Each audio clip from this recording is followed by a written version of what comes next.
Buenas tardes, profesora, compañeros. Nuestro grupo es el grupo 9 y vamos a hablar sobre la motivación. La motivación es un aspecto muy importante en la vida de las personas, por lo cual es ideal hablar de ella, ya que lleva a determinar decisiones en la vida de estas. Y en la siguiente presentación hablaremos de la motivación a fondo para que podamos entenderla de manera amplia y concisa. Definición de la motivación. La motivación es un estado interno que activa, dirige y mantiene la conducta de la persona hacia metas o fines determinados. También se puede denominar como el motivo la razón que provoca la realización o la omisión de una acción. Recorrido histórico. Los primeros intentos para explicar la naturaleza de la motivación humana proceden de los pensadores griegos. Epicuro argumentó una teoría en la que define que los sujetos están motivados para buscar el placer y evitar el dolor. Sócrates trató de encontrar el porqué de la búsqueda de la felicidad en el hombre, mientras que Aristóteles, basado en la observación de los hechos, concluyó que determinadas conductas humanas estaban relacionadas con los sentimientos de afecto que dirigen el comportamiento.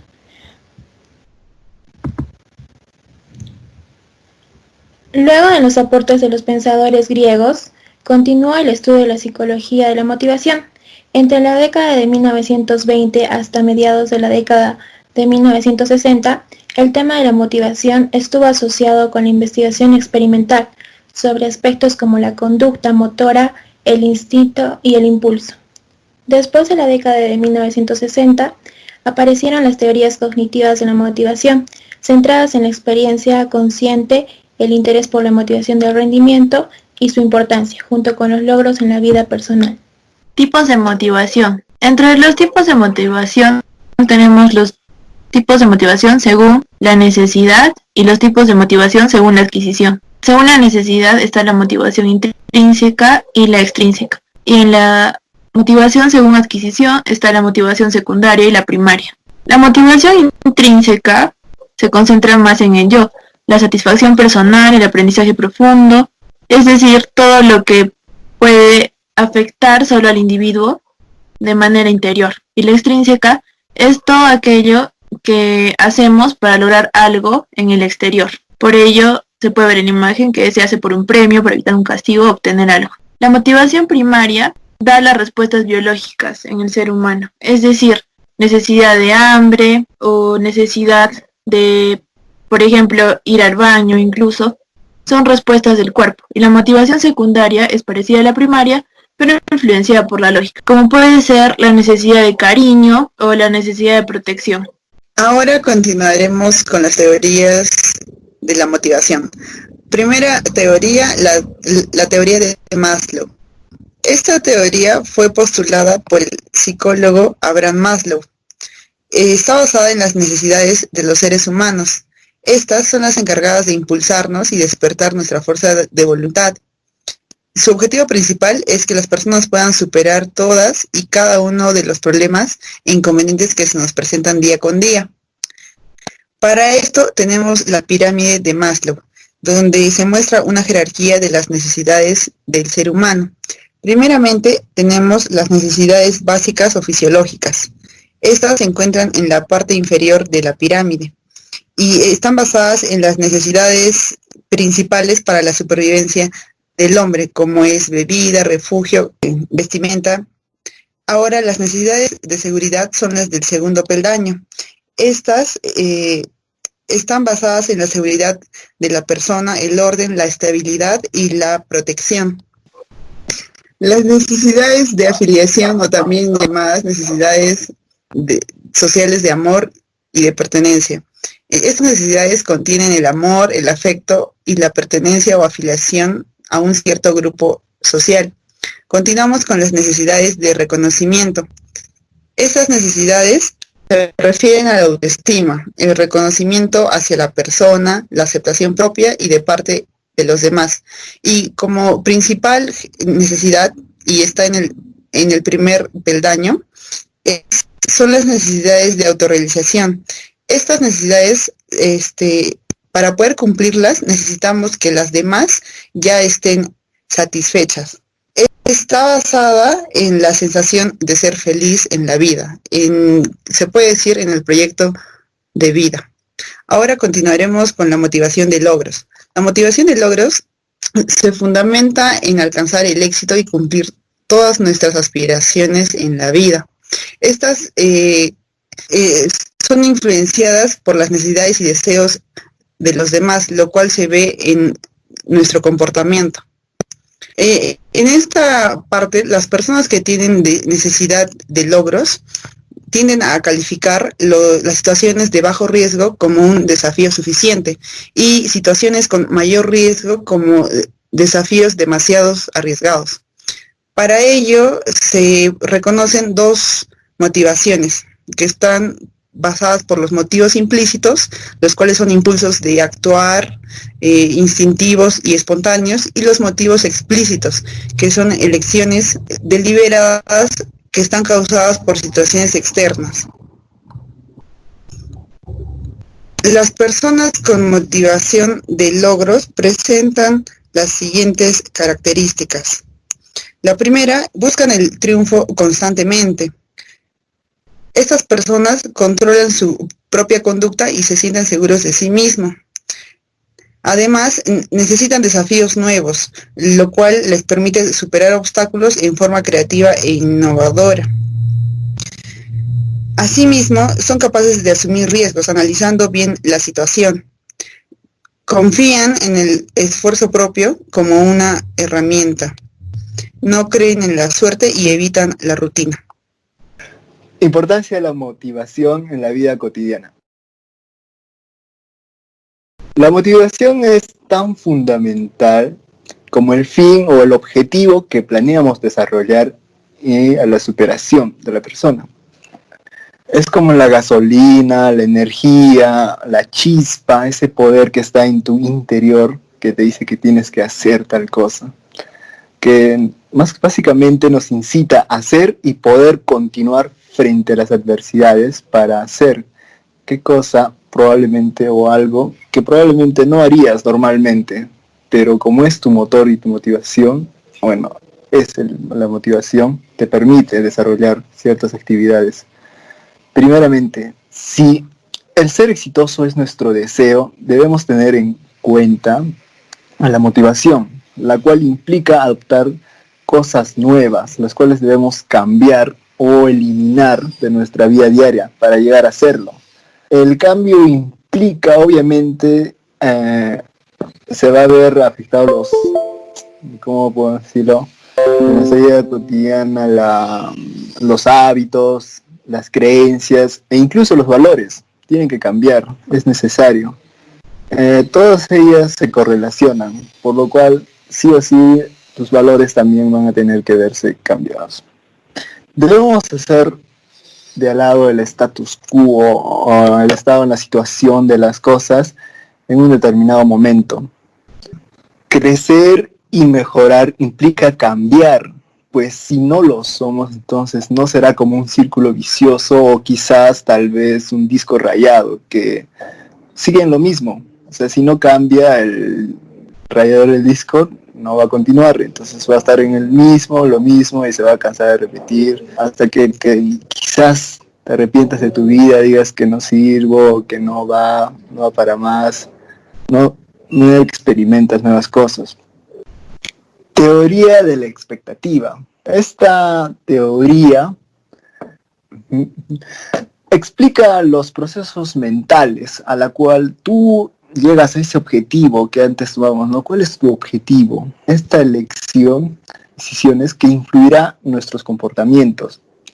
La teoría expectativa propone que los individuos deciden actuar de determinada manera basándose en su expectativa de éxito o el nivel de éxito, o que próximamente veremos una recompensa.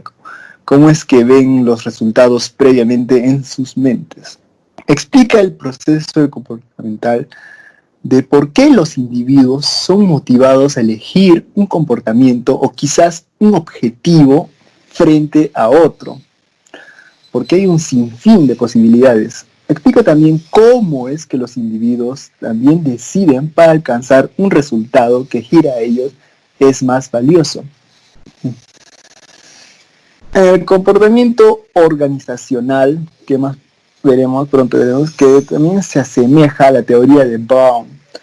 Con la teoría de Brown, en la cual propone que una persona decide comportarse de determinada manera, eligiendo un comportamiento sobre otro, es similar a la expectativa, ¿ya?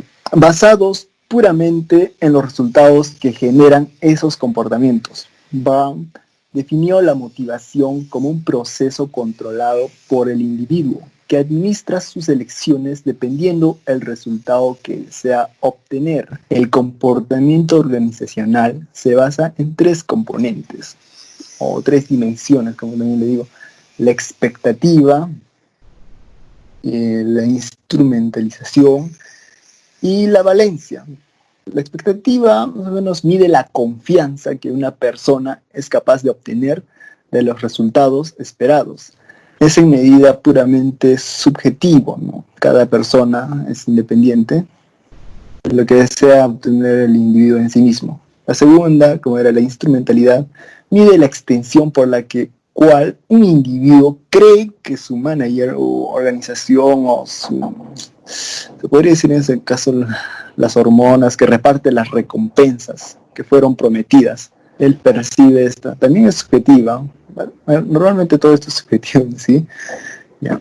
La valencia, ahora veremos la valencia en sí mide el valor que le da cada persona a una determinada recompensa. De todo esto,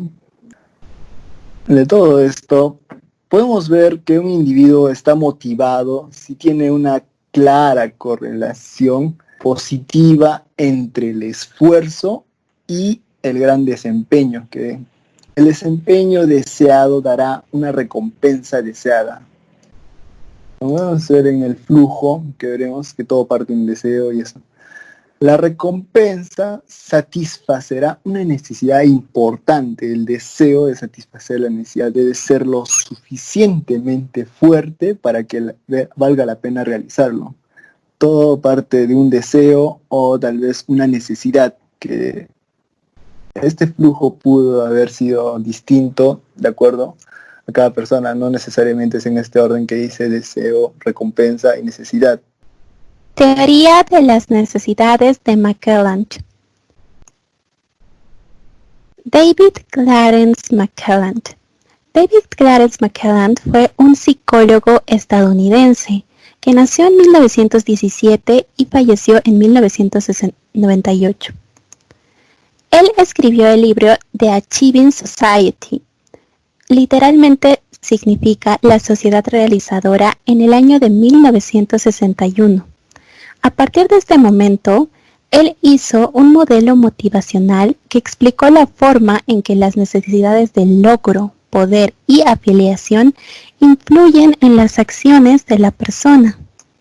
La utilidad de este trabajo realizado por el psicólogo se basa en que se pueden establecer parámetros a los que dirigir objetivos en cada miembro, lo que quiere decir que nos ayuda a ver hasta dónde puede llegar un miembro y cuál es el objetivo que éste va a perseguir.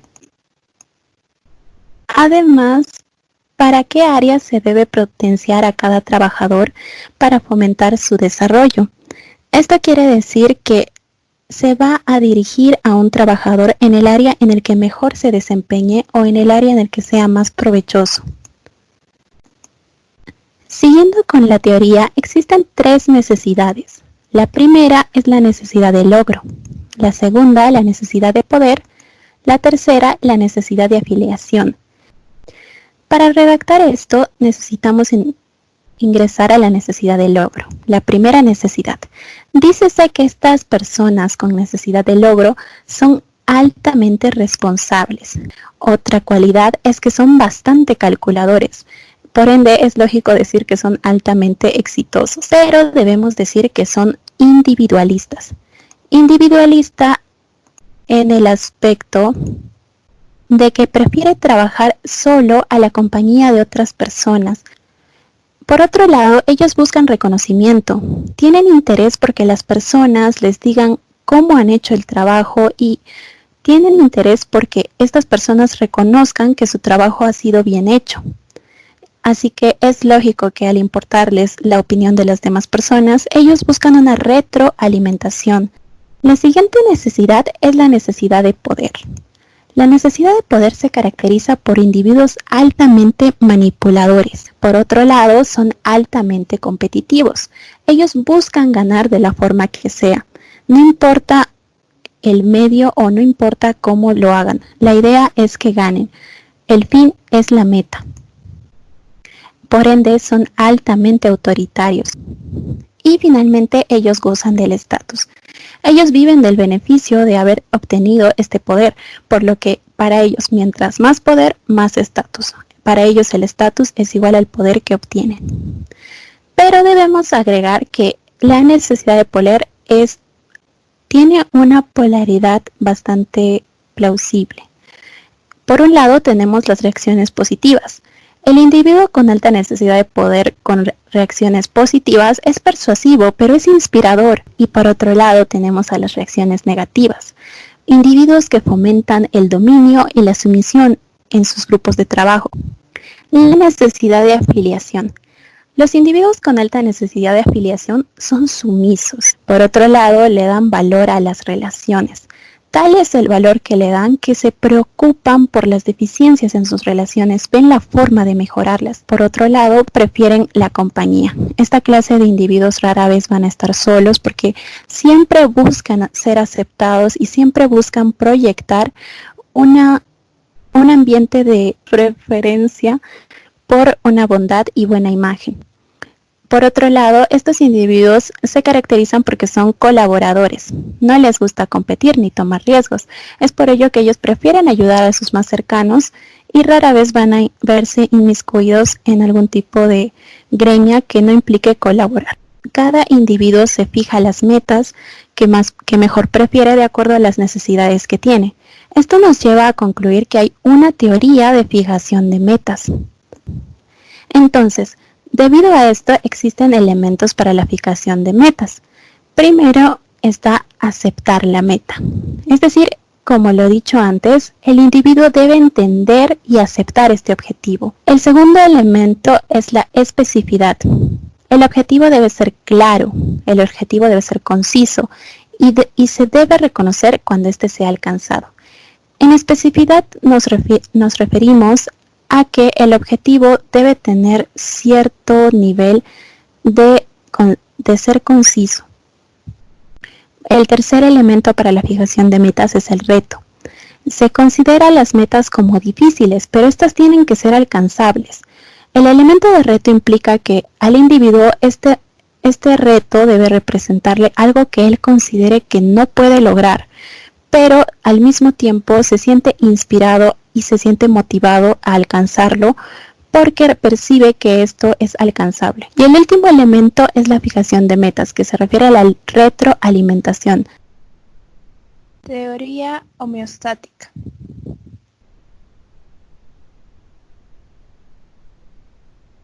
La teoría homeostática, o también llamada teoría del equilibrio homeostasis, esta teoría explica las conductas que se originan por desequilibrios fisiológicos como el hambre o la sed, pero también sirve para explicar las conductas originadas por desequilibrios psicológicos o mentales, los cuales son provocados por emociones o enfermedades mentales.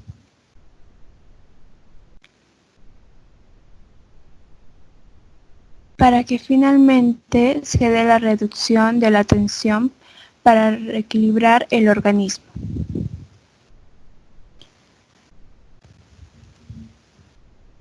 La homeostasis es un mecanismo orgánico y psicológico de control destinado a mantener el equilibrio dentro de las condiciones fisiológicas intensas del organismo de la psiquis. Consiste en un proceso que regula una serie de elementos que han de mantenerse dentro de los límites determinados, pues de lo contrario la vida del organismo estaría en peligro.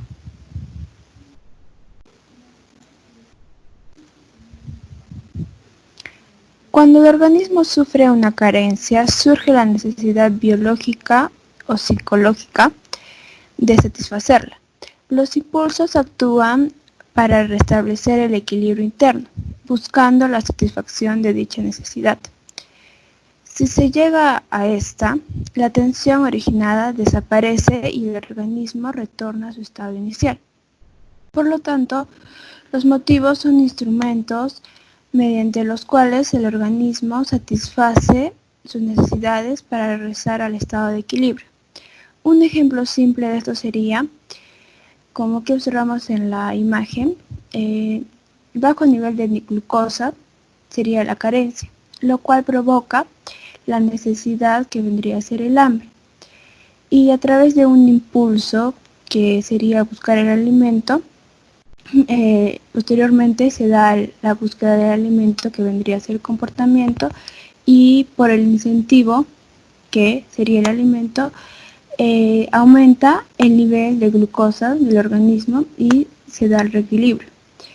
Si se da esto, satisface la necesidad, y si no, es anulada y regresa al impulso, y así se repite otra vez el ciclo. Teoría de la activación óptima.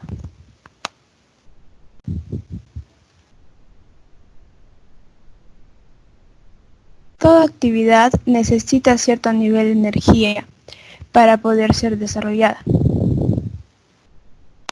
La activación es la característica energizante de la motivación, es decir, aporta energía para alcanzar el fin que se persigue. Inicia la conducta motivada e influye su persistencia, intensidad y finalización.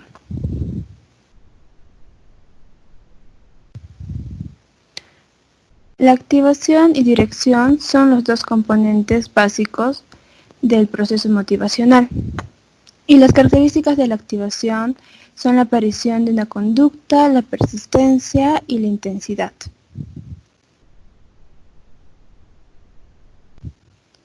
La activación trae consigo una actitud o conducta que activa nuestro comportamiento para alcanzar nuestras metas. Esta activación puede ser electrocortical, que es el sistema nervioso central, o fisiológica, que vendría a ser el sistema nervioso autónomo, o por la actividad motora. A mayor activación, mayor persistencia del comportamiento. Es decir, cuando un organismo está motivado, persiste en su conducta hasta alcanzar su meta, por lo que la persistencia es un índice de la motivación. La persistencia también se ve influida por las opciones disponibles para lograr un fin. A menor número de opciones, mayor relación entre la activación y persistencia. Esto significa que si hay muchas formas de alcanzar un objetivo, es más difícil que persistamos en una sola de ellas.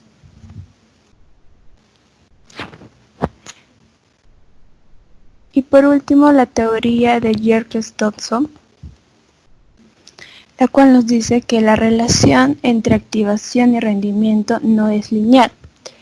Esta teoría señala que tanto altos niveles de motivación como niveles excesivamente bajos influyen negativamente en el rendimiento, existiendo un punto óptimo para valores intermedios de activación. Es por eso que en esta gráfica se puede observar una curva con forma de U invertida.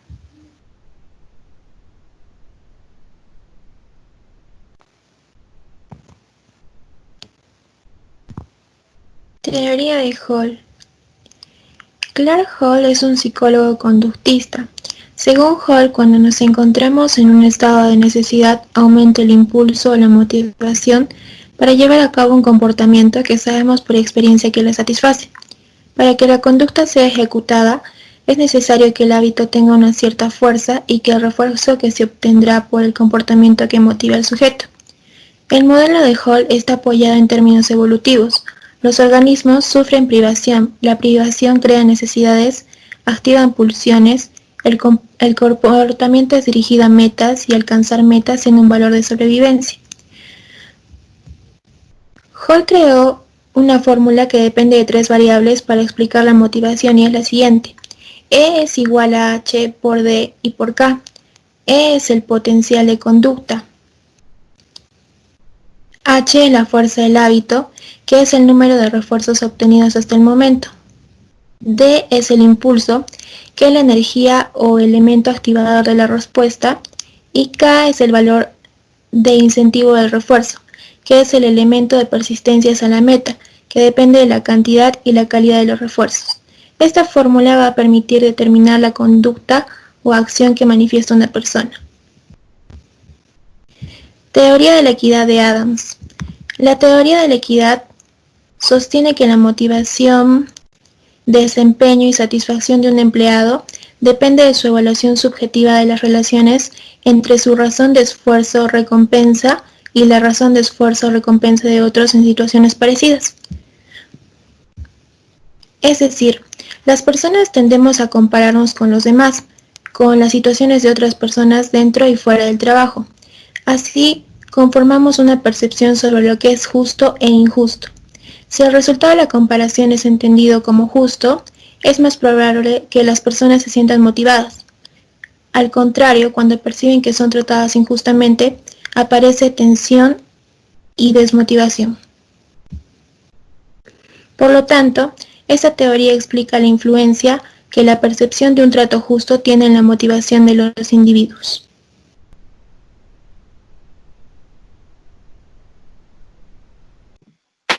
Teoría de Solomon.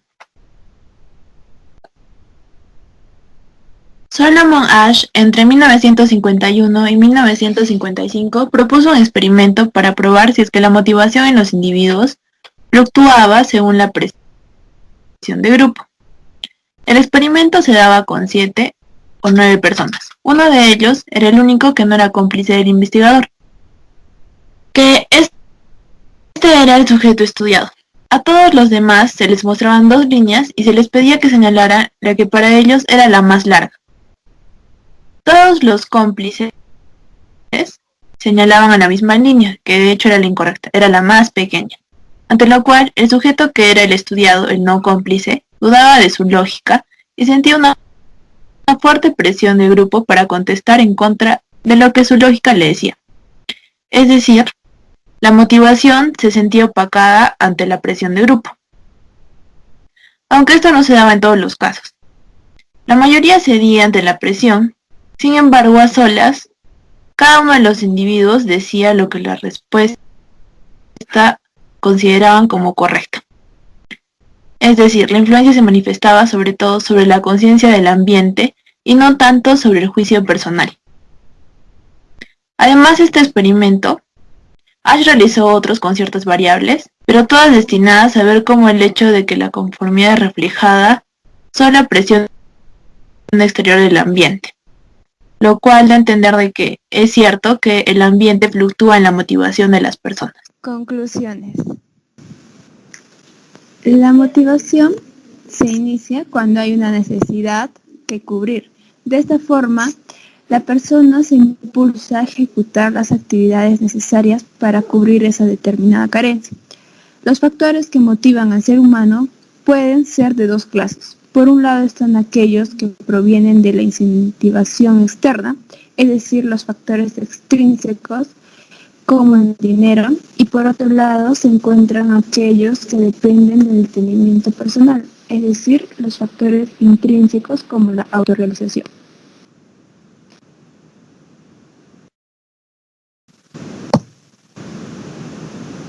Las personas necesitan estar seguras de que son apreciadas y valoradas, que sus esfuerzos y aportes son reconocidos. Además que gracias a estas acciones obtendrán gratificaciones y que sus puestos de trabajo son espacios seguros y confiables, de donde se obtienen el sustento para sobrevivir y alcanzar el constante desarrollo personal. Gracias por su atención.